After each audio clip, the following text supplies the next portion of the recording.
Okay, my name is Eugene Bessette, and I was born in Westerly, in the Westerly Hospital. Yeah. And I've lived in Stonington all of my life, except for the 3 years that I was in the military. Uh, the branch of the military, and I was in the United States Army, but I was also a paratrooper. I was drafted, but in order to ensure my being a paratrooper, I enlisted, which cost me an extra year, but at least it guaranteed my being a paratrooper. But little did I know they were looking for people willing to jump out of a perfectly good airplane. So, but So, can you share a little bit about what your parents or siblings or friends, what they thought about you joining the service?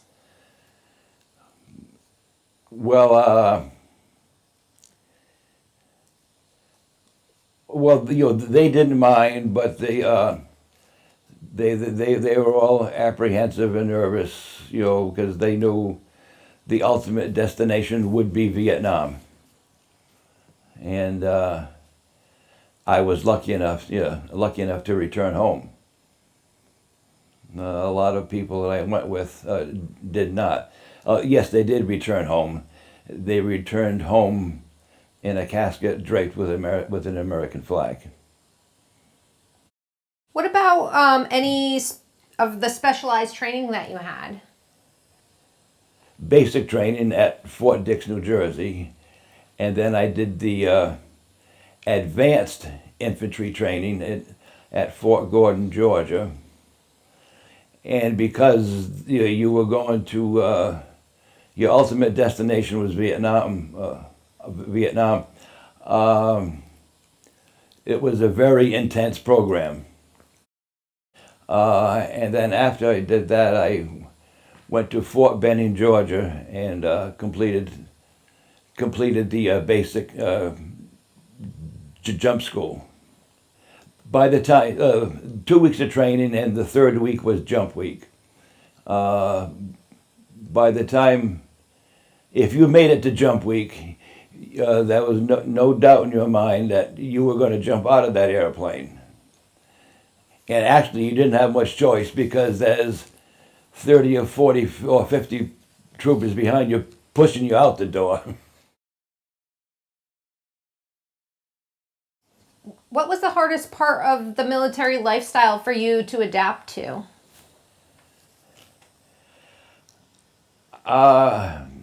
I didn't have any real problem because my mother and father and ran a very structured environment when we grew up. What about friendships? Did you form any friendships while you were there? Yes, but I didn't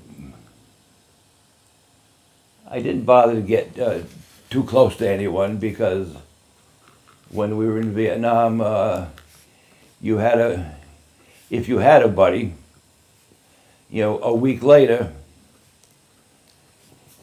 you might see him at Graves registration in a body bag.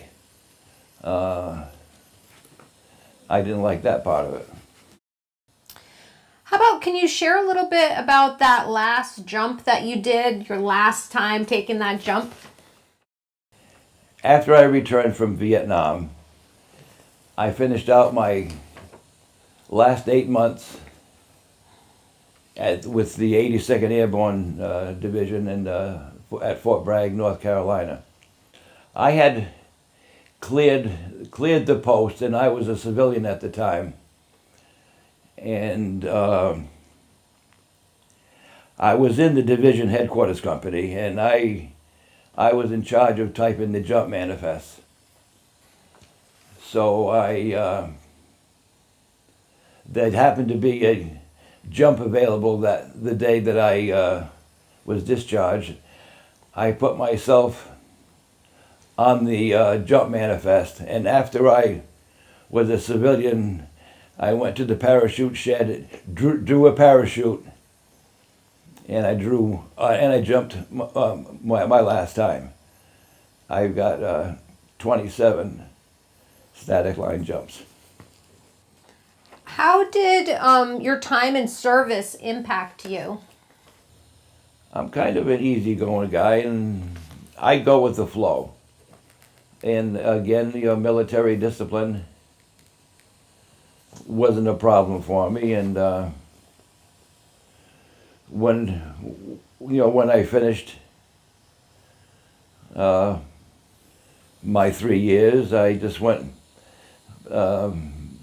just went back into civilian life, and basically picked up where I left off. How were you received by the community when you returned, by your family and community? Oh, very well. When I returned home, to Stonington, I moved into an apartment at 41 Water Street, and it was very close to the Portuguese Club. And when I went into that place after returning home from Vietnam, my money was no good. I couldn't buy a drink. So that's how well I was received by the members of the community. Any messages that you would like to leave for future generations who will hear this? 60 years ago, everybody was willing to step up to the plate and do their share. It just seems to me today that isn't the case anymore. I just think that the world went into fast forward, but I just think that the world has just sped up. In my opinion, that the world has just sped up way too fast.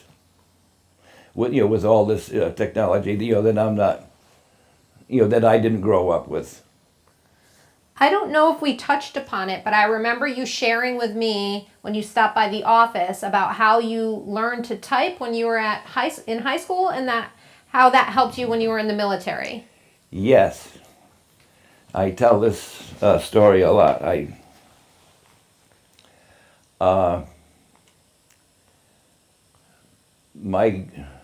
My grandmother was Dr. Stewart.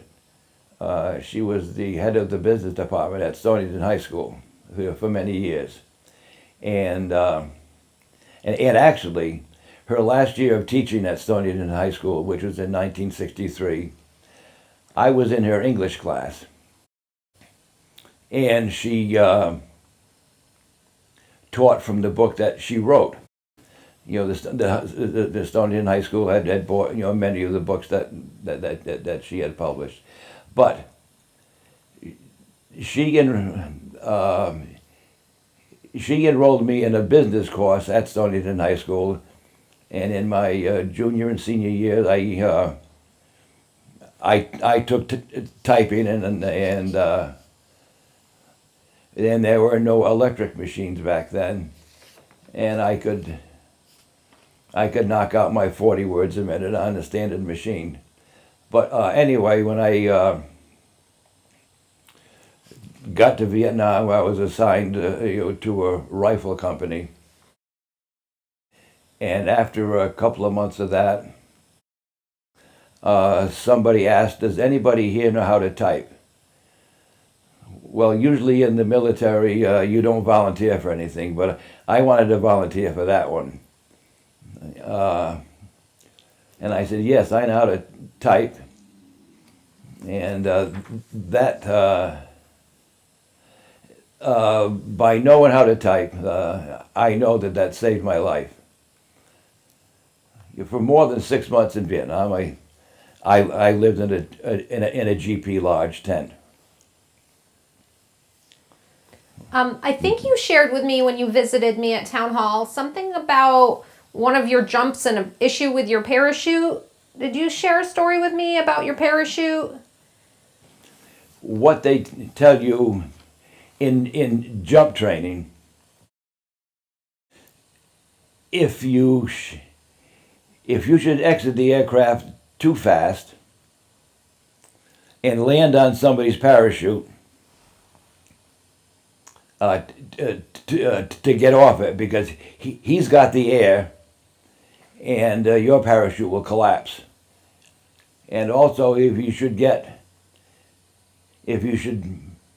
bump into someone and you hold on to each other, so you'd both land at the same time.